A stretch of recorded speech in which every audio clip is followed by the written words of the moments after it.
Imagine building a life with someone for 8 years, sharing a home, a child, and a future, only to realize it was all a calculation. David Wright thought he had it all, a thriving architecture firm and a brilliant wife, Catherine.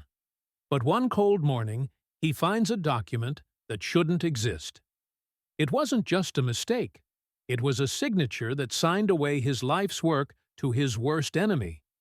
This is a story about the brutal intersection of love and ambition. If you enjoy stories about high-stakes betrayal and the fight for justice, please hit subscribe and stay with me. This one is going to be a bumpy ride. Let's step into David's world.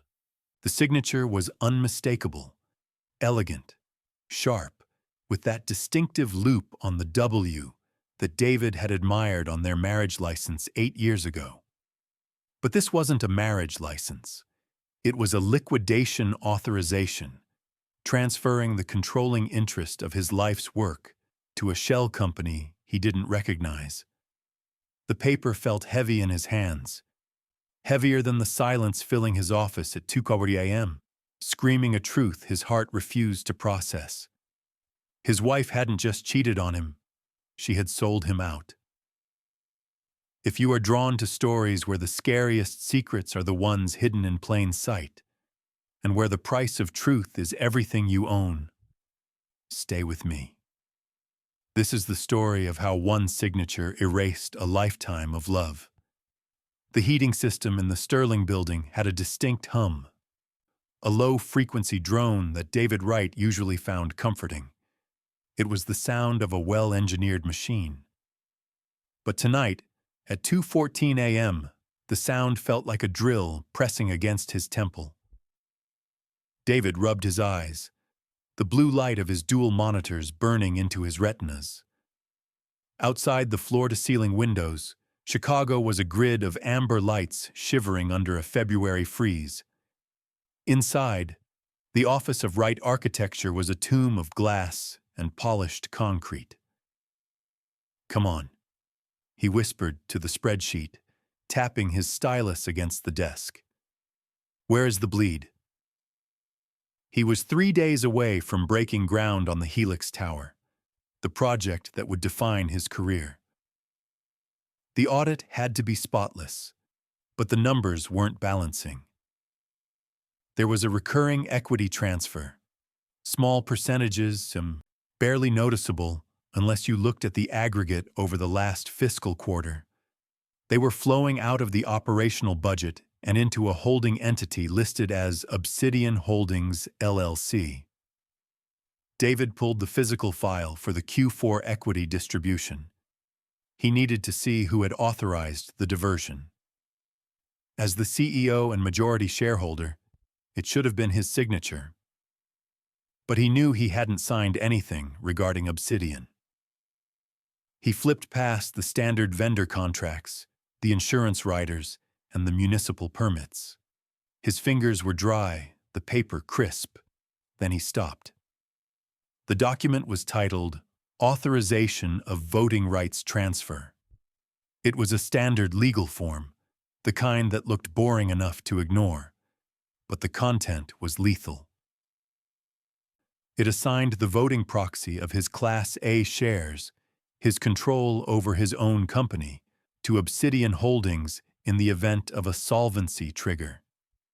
And there, at the bottom, was the authorization line. It wasn't a forgery. A forgery would have been shaky, or perhaps too perfect. This signature was fluid, confident, practiced.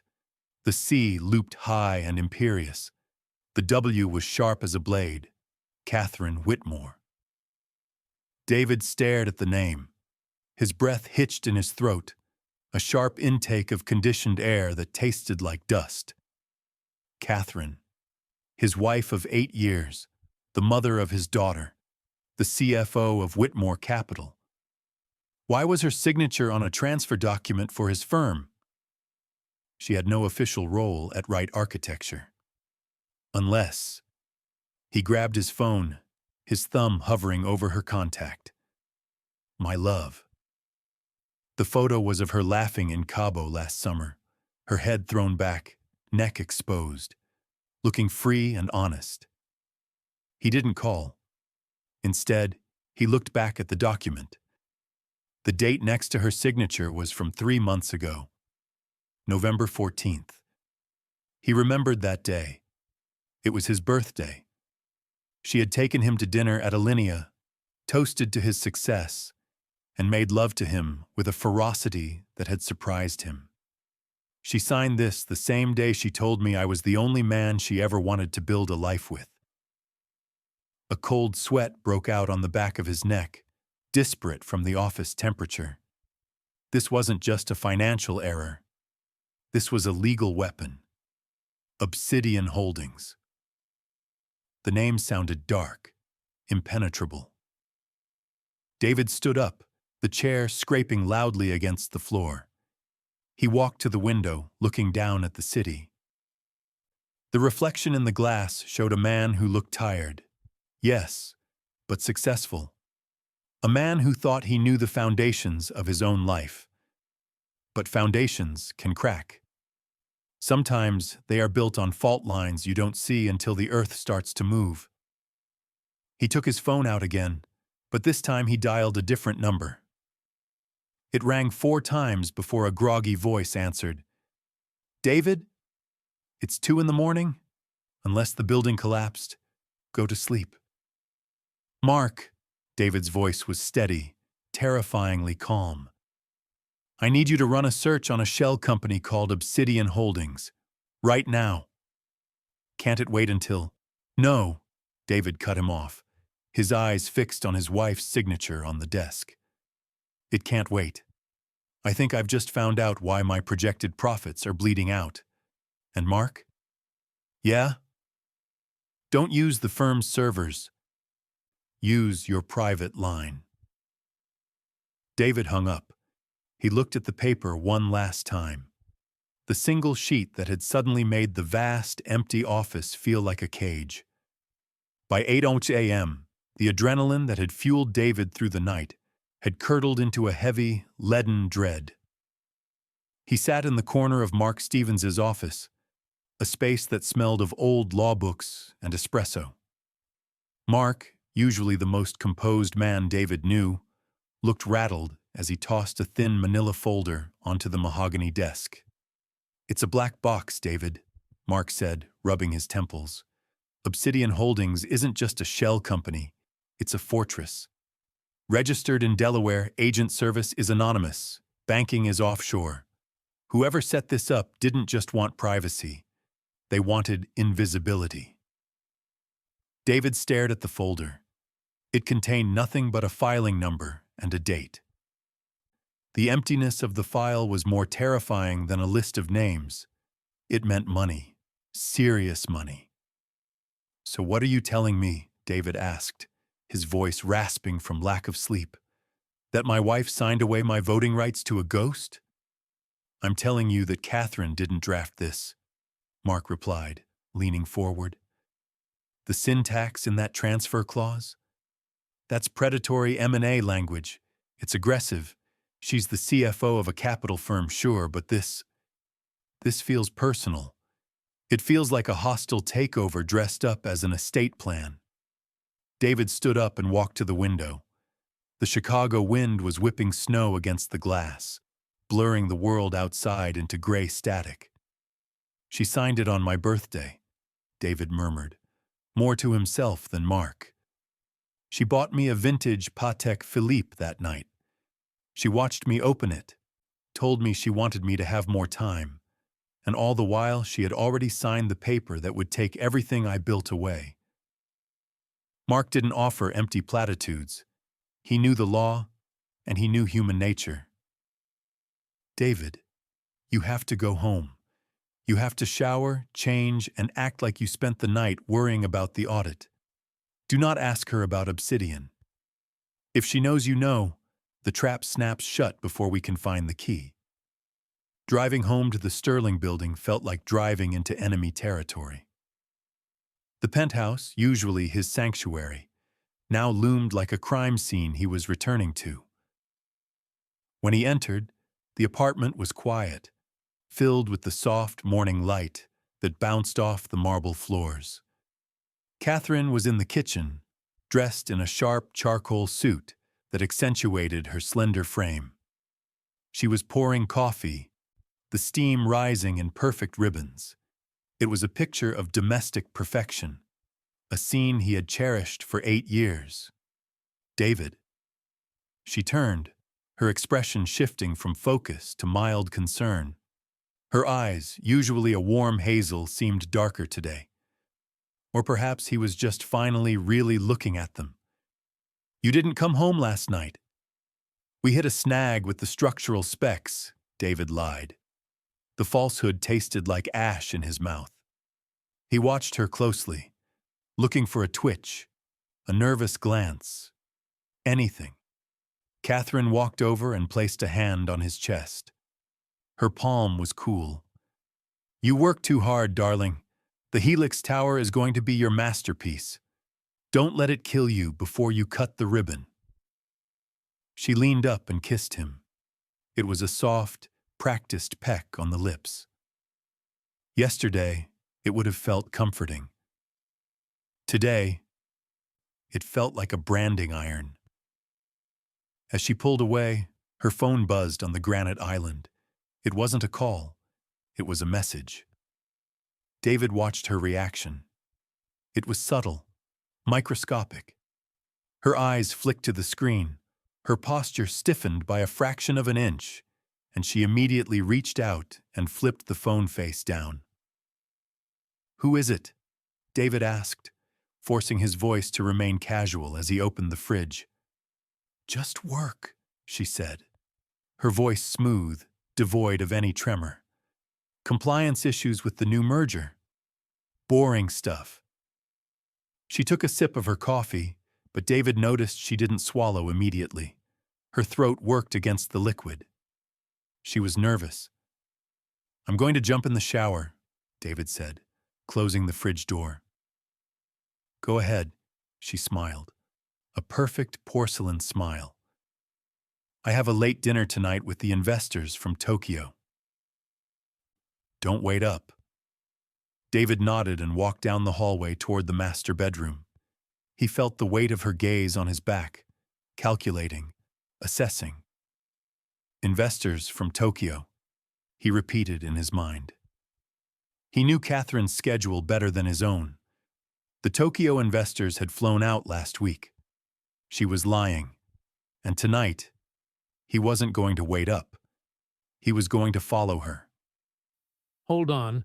Let me pause here for a moment. This scene actually gave me chills. She's pouring his coffee and kissing him goodbye like everything is perfect, knowing fully well she just signed his company away. It's terrifying how someone can smile at you while holding a dagger behind their back. It makes you wonder, how well do we really know the people we live with? David had rented a nondescript sedan for the night, a gray Toyota that blended seamlessly into the slush gray streets of Chicago. He felt ridiculous, like a character in a cheap dime store novel, sitting across the street from the Velvet Room. The heater rattled, blowing lukewarm air that smelled of stale cigarettes, but his hands were freezing on the steering wheel. He had been waiting for 3 hours. The Velvet Room was an exclusive members-only club on the Gold Coast, the kind of place where privacy was the most expensive item on the menu. The entrance was discreet, marked only by a heavy oak door and a valet stand manned by shivering staff in long coats. At 11:15 p.m., the heavy door swung open. David stopped breathing. The streetlights caught the familiar shimmer of the silver dress Catherine had worn to his company's holiday party 2 years ago. She stepped out onto the sidewalk, wrapping her cashmere coat tighter around herself against the biting wind. She wasn't alone. A man followed her out. He was tall, broad-shouldered, wearing a camel hair coat that cost more than the car David was sitting in. He didn't need to see the face to know who it was. The posture was unmistakable. arrogant, relaxed, owning the space he occupied. It was Derek Stone. David's stomach lurched, a physical blow that doubled him over in the driver's seat. Derek Stone wasn't just another man. He was the antithesis of everything David stood for. While David built structures designed to last, Stone was a corporate raider who bought historic buildings, gutted them, and turned them into soulless luxury condos. He was David's direct competitor, a man who had publicly criticized the Helix Tower design as pretentious. Obsidian Holdings. The name suddenly clicked in David's mind with the force of a gunshot. Obsidian is a type of volcanic glass, a stone, Derek Stone. The cruelty of the pun was almost impressive, but it was what happened next that shattered David completely. They weren't discussing business. There were no portfolios, no stiff handshakes. Derek moved in close to Catherine, invading her personal space in a way that no mere colleague would dare. He said something low, and Catherine laughed, a genuine throaty sound that David hadn't heard in months. She tilted her head back, looking up at Derek with an expression of hungry admiration. Then, Derek reached out. His hand didn't go to her shoulder or her arm. It slid possessively onto the small of her back, his fingers splaying out over the fabric of her coat, pulling her slightly into him. It was a gesture of ownership. It was the touch of a man who knew every inch of the woman he was holding. Catherine didn't pull away. She leaned into it. David gripped the steering wheel so hard the leather creaked. The image before him, his wife, the mother of his child, leaning into the embrace of the man who wanted to destroy his legacy, burned itself into his retinas. It was a total, comprehensive betrayal. She wasn't just sleeping with another man. She was sleeping with the enemy general. The valet pulled up with Derek's car, a sleek black Aston Martin. Derek opened the door for her, and as Catherine slid inside, she looked back at him one last time. The look they exchanged was intimate, conspiratorial, and sickeningly comfortable. They weren't new lovers sneaking around. They looked like an established couple. David watched the taillights of the Aston Martin fade into the Chicago night. He didn't follow them. He didn't need to know which hotel they were going to. The destination didn't matter anymore. The contract was signed. The bed was made. He sat alone in the cold car, the silence ringing in his ears. The sadness that had threatened to drown him earlier was evaporating, replaced by something colder, sharper. It was the clarity of a man who finally understands the rules of the game he has been losing. He started the engine. He wasn't going to go home to cry. He was going to his office. If Catherine wanted a war, she was about to find out that she had married an architect, and nobody knew how to bring a structure down better than the man who knew where the load-bearing walls were. The penthouse was silent, save for the hum of the Sub-Zero refrigerator and the distant wail of a siren on Michigan Avenue. Catherine had left for work an hour ago, kissing him on the cheek with that same terrifyingly perfect composure. David had feigned a migraine, staying behind. He didn't have a migraine. He had a forensic mission. He sat at Catherine's desk in the home office. It was a space he rarely entered, her domain of calm, minimalist order. He opened her MacBook. He knew the passcode, 0507, Maya's birthday. The irony that she used their daughter's birth date to lock away the secrets that would destroy their family was not lost on him. David wasn't looking for love letters. He was looking for the money. He logged into their joint wealth management portal at Brooks Financial. The dashboard loaded, displaying their total net worth. At first glance, the numbers looked healthy, But David was an architect. He knew that a facade could look pristine while the structural beams were rotting away. He clicked on the transaction history, filtering for the last 12 months. The screen populated with a long list of transfers. His eyes scanned the columns, his heart hammering a frantic rhythm against his ribs. There were the usual expenses: the mortgage, the country club dues, Maya's tuition at Lakeside School. But then he saw the pattern. It started 14 months ago. Small withdrawals initially. 5,000 here, 8,000 there. Always just under the $10,000 reporting threshold. They were labeled ambiguously: consulting retainer, art acquisition, interior refurbishment. David highlighted the art acquisition transfers. They totaled nearly $400,000 in the last year. He looked around the apartment. The walls were bare of any new masterpieces. There was no new art. He traced the routing numbers. They didn't go to galleries in New York or London. They went to a holding account at a private bank in the Cayman Islands. His hands shook as he clicked deeper. He opened the file for Maya's trust fund, the nest egg they had been building since the day she was born, intended for her Ivy League education. The balance read, $250,000. David gasped, the sound ragged in the empty room. It should have been over 200,000. It was gone. All of it. He sat back, the leather chair groaning under his weight. This wasn't just an affair. This wasn't just Catherine falling in love with Derek Stone and making a messy mistake. This was a demolition. She had been liquidating their life for over a year. While she was planning his birthday dinner, she was stealing their daughter's future. While she was sleeping in his arms, she was systematically removing every safety net he had, ensuring that when the takeover of Wright Architecture happened, David would be too broke to fight it in court. She wasn't just leaving him, she was bankrupting him. David closed the laptop, his vision blurring with a mixture of rage and grief. He looked at the family portrait on the desk, the three of them smiling on a sailboat in Lake Michigan. It was a lie. A beautifully framed, high-resolution lie. He realized then that he wasn't dealing with a wife anymore.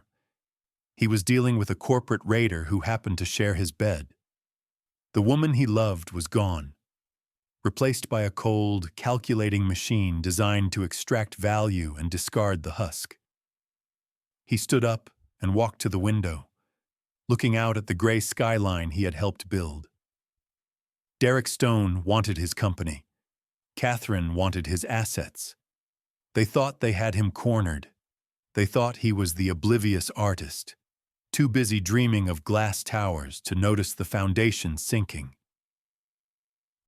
David picked up his phone and dialed Mark. "Freeze everything," David said, his voice dropping an octave devoid of any warmth. "I don't care what legal gymnastics you have to do. Get an emergency injunction. Freeze the joint accounts. Flag the credit cards. Put a lien on this apartment. If she tries to buy a pack of gum today, I want the card to decline." "David, are you sure?" Mark asked. "Once we do this, there's no going back. It's a declaration of war." David looked at the empty desk where his daughter's future used to be. "We passed the point of no return a year ago, Mark. I just didn't know it. Burn it down." The annual Chicago Architecture Gala was held in the grand ballroom of the Palmer House, a cavern of gold leaf and velvet that smelled of expensive perfume and old money. For David, walking into the room felt like stepping onto a stage where he had forgotten his lines. Catherine held his arm, her grip light but firm. She wore a midnight blue gown that left her back exposed, a dress he knew cost more than the annual salary of his junior draftsman. She smiled at donors, waved at city council members, and played the part of the supportive wife with terrifying ease. "Smile, darling," she whispered, leaning in close. "Commissioner Reynolds is looking at us. We need his vote for the zoning permit on the Helix." David turned to her. The audacity was breathtaking. She was talking about zoning permits for a building she had already sold out from under him. He forced the corners of his mouth upward, a muscle memory of happiness. "Of course," David said. "Wouldn't want to disappoint the commissioner." They moved through the crowd, a shark tank of handshakes and hollow compliments. Then, the water parted. Derek Stone stood near the bar, holding a tumbler of scotch. He looked like a statue carved from granite and greed. When he saw them approach, he didn't flinch. He smiled, a predator acknowledging prey. "David," Derek said, his voice a rich baritone that commanded the space. "I heard the audit is wrapping up. Ready to break ground?" "We're on schedule," David replied, keeping his voice level. "Though in this city, schedules are just suggestions, aren't they?" "True," Derek chuckled, his eyes sliding over to Catherine. The look lasted a fraction of a second too long. It was a look of possession. "Catherine, you look stunning. That color, it suits you." "Thank you, Derek," she replied. Her voice dropped an octave, a sultry tone David recognized from their bedroom. David picked it out. She was lying. David hadn't seen the dress until she walked out of the closet 2 hours ago. She was mocking him, using him as a prop in their private game. The dinner was an exercise in torture. David sat between them, listening to them discuss market trends and interest rates.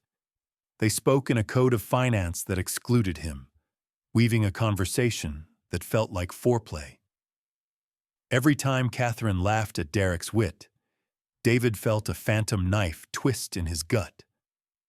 Halfway through the main course, David excused himself. He needed air. He needed silence. He walked into the men's restroom, splashing cold water on his face. He stared at his reflection. He looked pale, the strain etching deep lines around his eyes. The door opened behind him. David didn't need to turn around. He saw the reflection in the mirror. Derek Stone walked in, adjusting his cufflinks. The two men stood side by side at the marble sinks. The silence stretched, heavy and thick. "You look tired, David," Derek said, not looking at him, focusing on washing his hands. "Just the weight of the project," David replied, drying his hands with a cloth towel. "The Helix is complex. It requires structural integrity." Derek laughed softly, throwing the towel into the basket. "Integrity is expensive, David. Sometimes it's better to just sell the air rights and let someone else deal with the gravity." He turned to face David, leaning back against the sink. His expression was patronizing, almost pitying. "You're an artist, David. You care about the lines, the light, the legacy. Men like me, we care about the asset." Derek paused, his eyes narrowing slightly. "Make sure you don't hold on to things that have already outgrown you. It's painful when they leave." The subtext hit David like a physical blow. "I have your wife. I have your company. You are just a tenant in your own life, and your lease is up." David wanted to smash his fist into Derek's jaw. He wanted to scream that he knew about the hotel room, the shell company, the stolen trust fund. But he remembered Mark's words. The trap needs to snap shut when they think they've already won. David straightened his jacket. He looked Derek in the eye, summoning every ounce of resolve he had left. "I'm an architect, Derek," David said quietly. "We know that if the foundation is rotten, the whole thing comes down, no matter who owns the title." He walked out, leaving Derek alone in the tiled silence. David returned to the ballroom, to his wife, and to the charade. He took Catherine's hand. It felt cold. "Ready to go?" she asked, looking bored.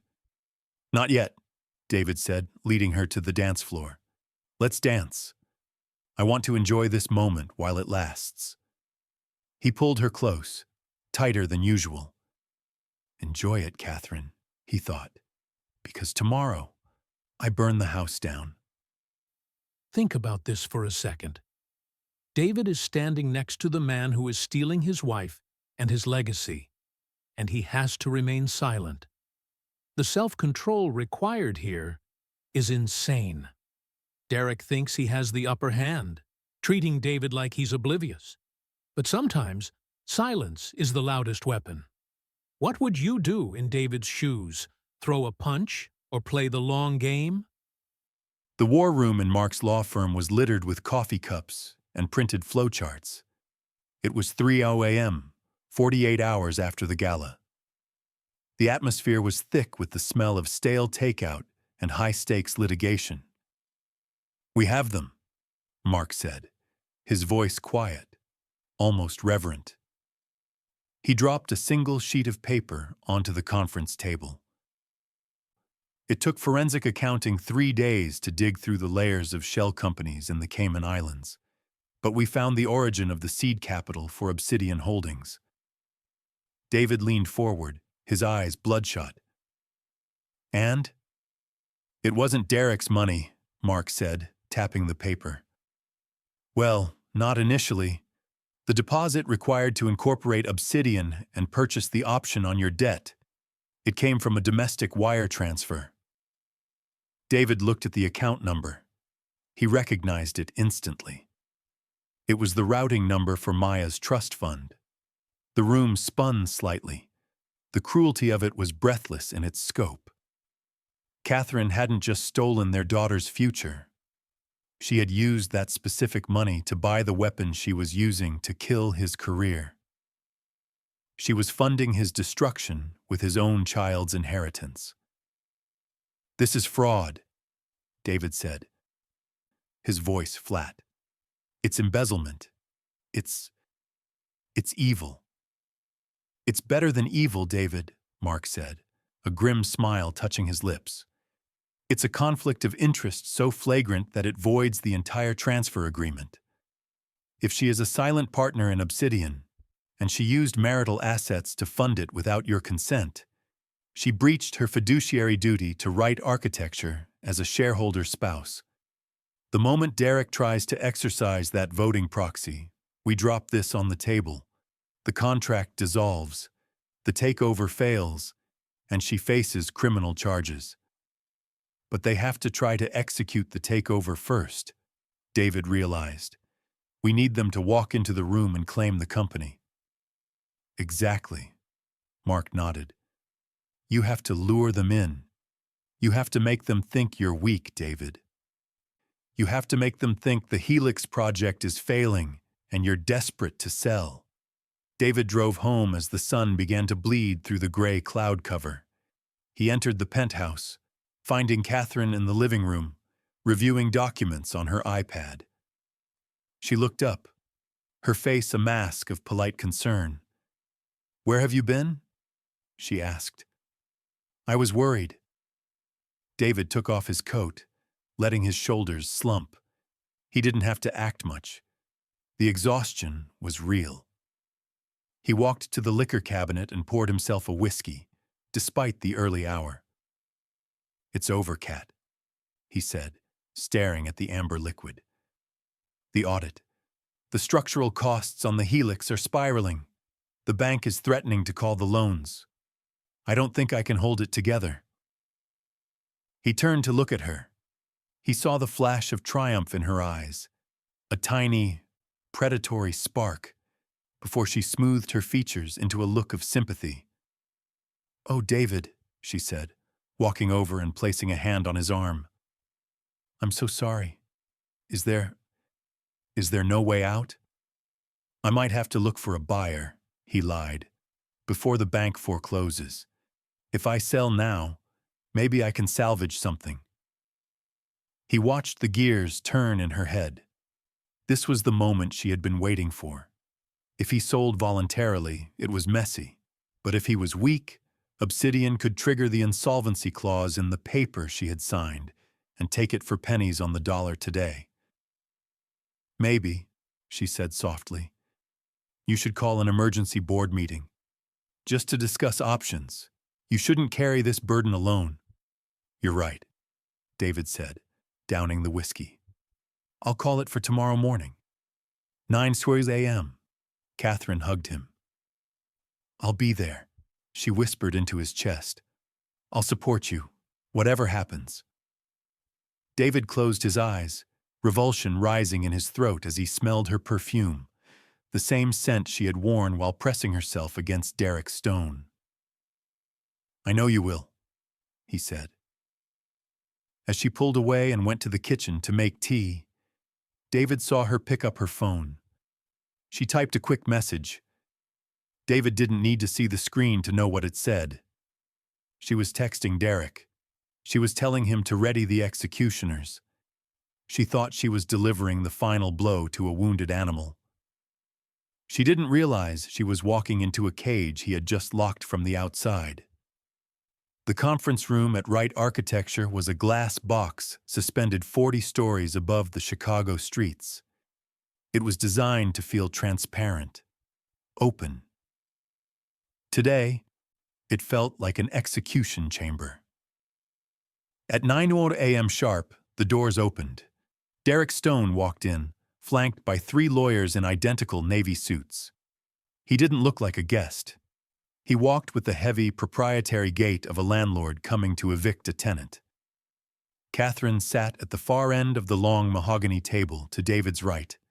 She wore white, a crisp, blameless white suit. She didn't look at David.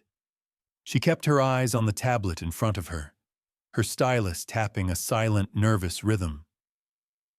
"Let's dispense with the pleasantries," Derek said, taking the seat opposite David. He slid a black folder across the table. Obsidian Holdings is exercising its option under the insolvency clause of the voting rights agreement. As of this morning, we control 51% of the voting shares. We are moving to remove David Wright as CEO, effective immediately. The silence in the room was absolute. The other board members shifted uncomfortably. They looked to Catherine. "Catherine?" David asked, his voice steady. "Do you have anything to say?" Catherine finally looked up. Her face was a mask of tragic necessity. "David, the numbers don't lie. The firm is hemorrhaging. Derek, Obsidian, offers a liquidity injection that saves the employees. I have to vote with the majority. I'm sorry." It was a perfect performance. The grieving wife doing the hard thing. "You're sorry," David repeated. He stood up slowly. "That's interesting. Because usually, when someone is sorry, they haven't spent the last 14 months embezzling their daughter's trust fund to finance the very company trying to destroy their husband." Catherine's stylus stopped tapping. The color drained from her face so fast it looked painful. Derek frowned. "Watch your tone, Wright. This is a business meeting." "No," David said, reaching into his briefcase. He pulled out the file Mark had prepared, thick, heavy, and damning. He tossed it onto the center of the table. It landed with a thud that sounded like a gavel. "This is a crime scene." "That file," Mark Stevens spoke up from the corner, stepping into the light, "contains the forensic trace of the seed capital for Obsidian Holdings. It originated from a joint marital asset, the trust fund of Maya Wright, transferred by Catherine Whitmore without spousal consent." David leaned over the table, staring directly into Derek's eyes. "You didn't buy my company, Derek. My wife tried to buy it for you, using my money. Under Illinois law, that constitutes fraud and a gross breach of fiduciary duty. The voting transfer she signed? It's void. It's illegal paper." Derek flipped open the file. His arrogant composure cracked. He glared at Catherine. You said the funds were clean. You said it was inheritance money. Catherine stammered, her white suit suddenly looking like a shroud. And you, David turned to Catherine. You didn't just cheat on me. You didn't just sleep with him. You stole from Maya. You emptied her future to build a golden parachute for yourself. The room was suffocating. The lawyers were whispering frantically to Derek. The coup had failed. The trap had snapped. But then, the twist came. Catherine didn't cry. She didn't beg. The shock on her face faded, replaced by a cold, hard sneer that David had never seen before. She closed her tablet and stood up. It wasn't a golden parachute, David, she said, her voice icy and devoid of affection. It was an acquisition strategy. You're a brilliant architect, but you're a terrible businessman. You treat this firm like a child. I wanted to treat it like an asset. Derek and we were going to take the Helix global. You were thinking about skylines. We were thinking about portfolios. She looked at him with genuine pity. I didn't marry you for your money, David. I have my own. I married you for your potential, but you refused to monetize it. So I had to do it for you. David looked at the woman he had shared a bed with for 8 years. He realized with a sickening clarity that she was a stranger. She hadn't fallen out of love. She had simply decided the investment had matured, and it was time to cash out. Get out, David said quietly. David, the legal implications? One of Derek's lawyers started. Get out, David roared, his voice cracking the pristine silence of the glass box. All of you, get out of my building. Derek stood up, buttoning his jacket. He looked at Catherine with disgust, not because of what she did, but because she had failed. He walked out without waiting for her. Catherine paused at the door.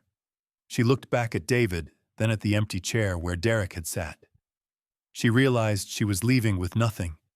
No company, no lover, no husband. She turned and walked out. David stood alone in the boardroom, his hands trembling on the mahogany table. He had won. The firm was safe.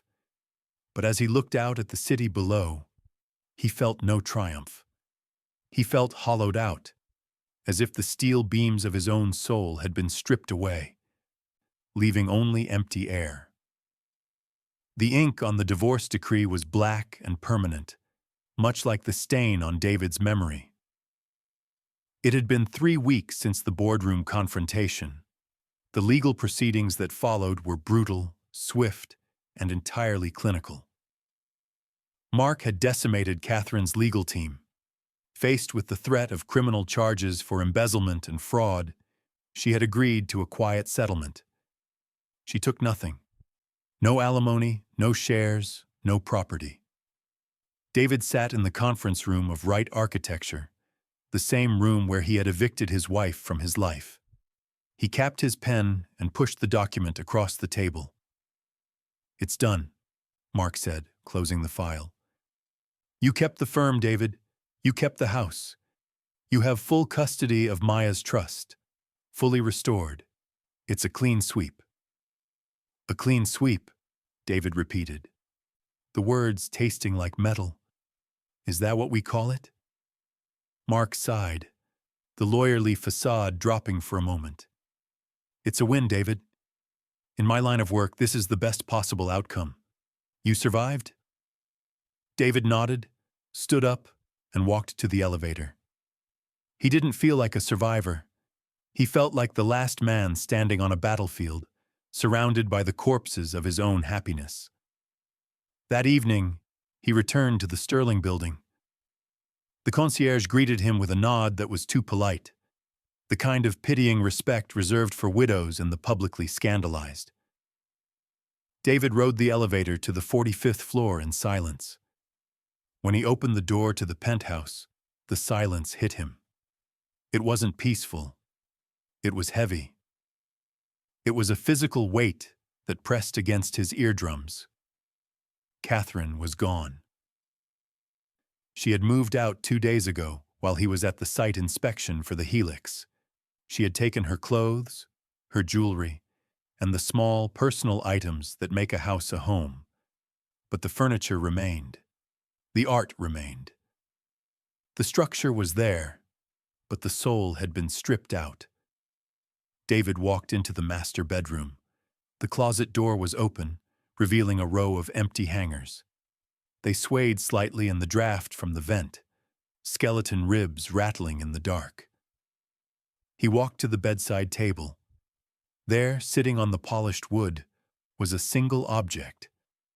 It wasn't a note. It wasn't a ring. It was the original copy of the authorization of voting rights transfer. The document she had signed to sell him out. She had left it there. A final twist of the knife. A reminder that their marriage hadn't ended because of passion, but because of a failed transaction. David picked up the paper. He ran his thumb over her signature one last time. Catherine Whitmore. The loop of the C was still elegant, still sharp.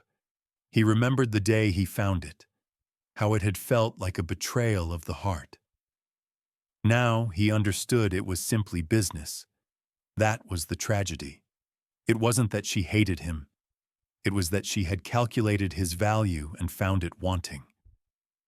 He walked into the living room and poured himself a drink. He didn't turn on the lights. The glow of the city outside was enough. He stood before the massive floor-to-ceiling window, looking out at the Chicago skyline.